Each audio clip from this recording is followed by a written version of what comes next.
آج کوئی شخص جعلی چیف ایگزیکٹو، جعلی وزیر اعظم، جعلی صدر، جعلی چیف ایگزیکٹو بن کر کھڑا ہو جائے تو یہ تو پاگل ہے اور یہ ملک کا غدار ہے۔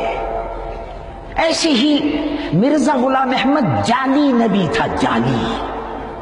مرزا غلام قادیانی جس نے نبوت کا دعویٰ کیا وہ ملعون جعلی نبی تھا، جعلی۔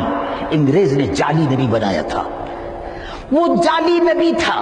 انگریز اس کے ذریعے سے جہاد کو حرام کروا چکا تھا کہ جہاد حرام ہے۔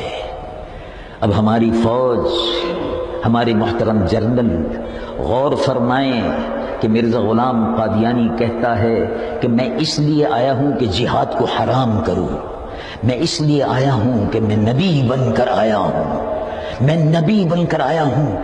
قرآن مجھ پر دوبارہ نازل ہوا ہے، مدینہ منورہ اور مکہ معظمہ کے سوتے خشک ہو گئے اور اب میرا ہی چشمہ جاری ہوگا۔ ایسا جعلی نبی، اس کے ماننے والے یہاں موجود ہیں۔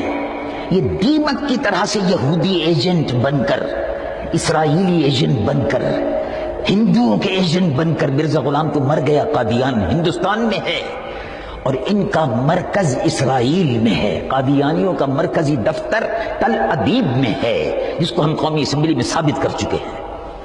یہ اسلام کے دشمن، یہ مسلمانوں کے دشمن، یہ رسول اللہ کی امت کے دشمن ہیں۔ مرزا غلام قادیانی نے یہ کہا کہ جو مجھ کو نبی نہیں مانتا وہ رنڈیوں کی اولاد ہے۔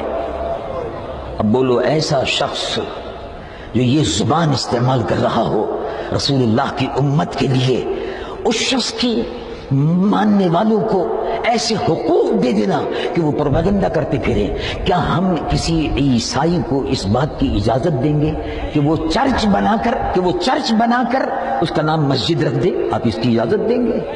کیا ہم کسی یہودی کو اس بات کی اجازت دیں گے کہ وہ سینیگاگ کو مسجد ظاہر کر دے؟